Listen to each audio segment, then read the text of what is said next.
ನಮಸ್ಕಾರ ಬಂಧುಗಳೇ, ಎಲ್ಲರಿಗೂ ಸ್ವಾತಂತ್ರ್ಯ ದಿನಾಚರಣೆಯ ಶುಭಾಶಯಗಳು.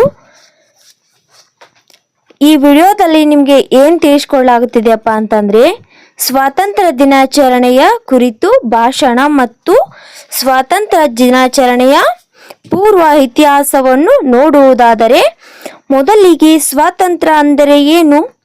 ಸ್ವಾತಂತ್ರ್ಯ ಎಂದರೆ ನಮ್ಮ ಇಚ್ಛೆಯಂತೆ ಬದುಕು ಅಥವಾ ವರ್ತಿಸುವುದು ಅಂತ ಹೇಳಿ ಸುಮಾರು ಜನ ತಿಳಿದುಕೊಂಡಿದ್ದೇವೆ. ಆದರೆ ನಿಜವಾದ ಸ್ವಾತಂತ್ರ್ಯ ಎಂದರೆ ಅಂತ ನನ್ನನ್ನು ಕೇಳಿದರೆ ನಾನು ಹೇಳುತ್ತೇನೆ ರೀ, ದೇಶದ ಸಾರ್ವಭೌಮತ್ವವನ್ನು ಎತ್ತಿ ಹಿಡಿತಕ್ಕಂಥದ್ದು ನಿಜವಾದ ಸ್ವಾತಂತ್ರ್ಯ ಎನ್ನುವುದು ನನ್ನ ಅಭಿಪ್ರಾಯ. ಪ್ರಸಿದ್ಧ ಇತಿಹಾಸಕಾರರು ಒಂದು ಕಡೆ ಹೇಳುತ್ತಾರೆ, ಇತಿಹಾಸವನ್ನು ತಿಳಿದವರು ಮಾತ್ರ ಇತಿಹಾಸವನ್ನು ಸೃಷ್ಟಿಸಲು ಸಾಧ್ಯ ಅಂತ ಹೇಳಿ ಹಾಗಾಗಿ ಸುಮಾರು ವರ್ಷಗಳ ಹಿಂದೆ, ಅಂದರೆ ಭಾರತಕ್ಕೆ ಸ್ವಾತಂತ್ರ್ಯ ಬರುವ ಮೊದಲು ಬ್ರಿಟಿಷರ ಆಳ್ವಿಕೆ ಮಾಡ್ತಾ ಇದ್ದರು. ಕೇವಲ ವ್ಯಾಪಾರದ ಉದ್ದೇಶಕ್ಕೆ ಭಾರತಕ್ಕೆ ಬಂದಂತಹ ಬ್ರಿಟಿಷರು ಭಾರತದಲ್ಲಿ ಇರುವಂತಹ ಅಪಾರವಾದ ಸಂಪತ್ತನ್ನು ನೋಡಿ ಭಾರತದಲ್ಲಿ ಉಳಿಯುವಂತ ಯೋಚನೆಯನ್ನು ಮಾಡುತ್ತಾರೆ. ಹಾಗಾಗಿ ಈ ದಿನ ಕಳೆದಂತ ಭಾರತೀಯರನ್ನು ತಮ್ಮ ಗುಲಾಮರನ್ನಾಗಿ ಮಾಡಿಕೊಂಡು ಇಡೀ ಭಾರತದಾದ್ಯಂತ ತಮ್ಮ ಆಧಿಪತ್ಯವನ್ನು ಸಾಧಿಸುತ್ತಾರೆ. ಈ ಒಂದು ಸಂದರ್ಭದಲ್ಲಿ ಸಂಪೂರ್ಣ ಭಾರತೀಯರು ಬ್ರಿಟಿಷರು ಕಂಬದ ಬಾಹುವಿನಲ್ಲಿ ಬಂಧನದಲ್ಲಿ ಆಗಿರುತ್ತಾರೆ. ಈ ಸಂದರ್ಭದಲ್ಲಿ ಇದನ್ನು ಕಂಡು ಹಿಡಿದಂತಹ ಹಲವಾರು ಮಹಾನ್ ವ್ಯಕ್ತಿಗಳು ಹಾಗೂ ದೇಶ ಪ್ರೇಮಿಗಳು ಬ್ರಿಟಿಷರು ಹೇಗಾದರೂ ಮಾಡಿ ಭಾರತದಿಂದ ಬ್ರಿಟಿಷರನ್ನು ಓಡಿಸಲೇಬೇಕು ಅಂತ ಹೇಳಿ ಕಂಕಣ ಬದ್ಧರಾಗಿ ನಿಲ್ಲುತ್ತಾರೆ.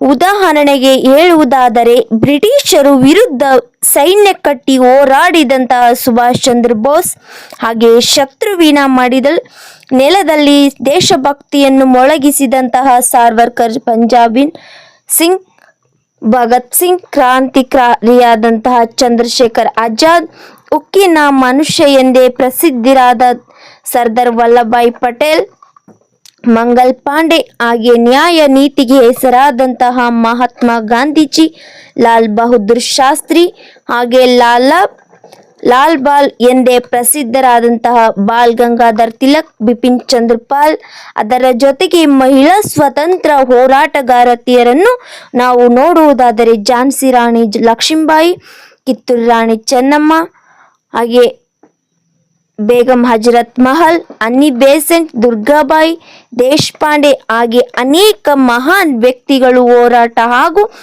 ಚಳುವಳಿಗಳನ್ನು ಮಾಡುವ ಮೂಲಕ ಭಾರತ ದೇಶಕ್ಕೆ ಸ್ವಾತಂತ್ರ್ಯವನ್ನು ತಂದುಕೊಟ್ಟಿದ್ದಾರೆ. ಹಾಗಿದ್ದರೆ ಚಳುವಳಿಗಳು, ಹೋರಾಟಗಳು ಯಾವುವು ಅಂತ ನಾವು ನೋಡುವುದಾದರೆ, 1857ನೇ ಇಸ್ವಿಯಲ್ಲಿ ನಡೆದಂತಹ ಭಾರತದ ಪ್ರಪ್ರಥಮ ಸ್ವತಂತ್ರ ಸಂಗ್ರಾಮ ಅಥವಾ ಇದನ್ನು ಸಿಪಾಯಿ ದಂಗೆ ಎಂದು ಕೂಡ ಕರೆಯುತ್ತೇವೆ.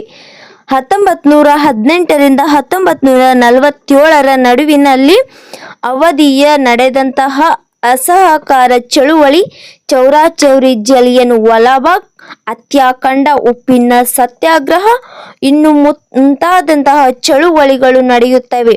ಹಾಗೆಯೇ 1942ನೇ ಇಸ್ವಿಯಲ್ಲಿ ಬ್ರಿಟಿಷರೇ ಭಾರತ ಬಿಟ್ಟು ತೊಲಗಿ ಎನ್ನುವ ಒಂದು ಹೋರಾಟ ಕೂಡ ನಡೆಯುತ್ತವೆ.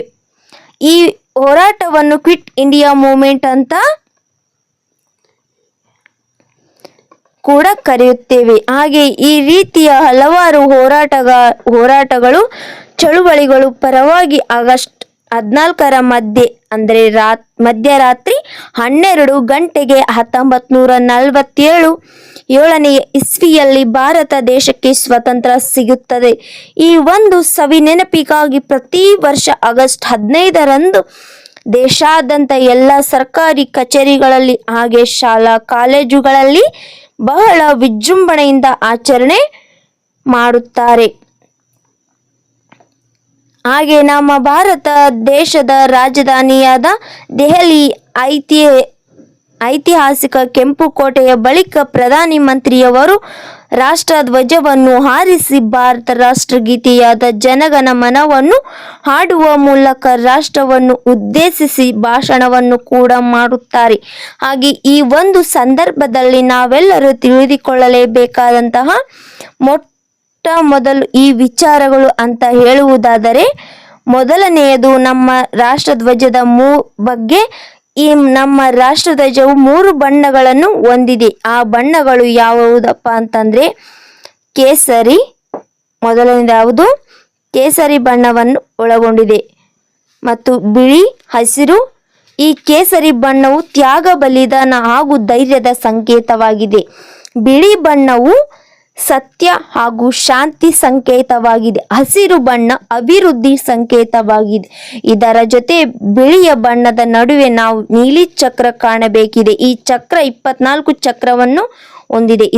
ಇದನ್ನು ಧರ್ಮ ಚಕ್ರ ಎಂದು ನಾವು ಕರೆಯುತ್ತೇವೆ ರೀ. ಈ ವಿಡಿಯೋ ಇಷ್ಟವಾಗಿದ್ದರೆ ಒಂದು ಲೈಕ್ ಮಾಡಿ ಹಾಗೂ ಸಬ್ಸ್ಕ್ರೈಬ್ ಮಾಡಿ ನಮ್ಮ ಚಾನಲ್ ಅನ್ನು. ಹೀಗೆ ಹೊಸ ರೀತಿಯ ವಿಡಿಯೋಗಳಿಗಾಗಿ ನಮ್ಮ ಚಾನಲ್ ಅನ್ನು ಸಬ್ಸ್ಕ್ರೈಬ್ ಮಾಡಿ ಹಾಗೂ ಕಮೆಂಟ್ ಮಾಡಿ. ಧನ್ಯವಾದಗಳು.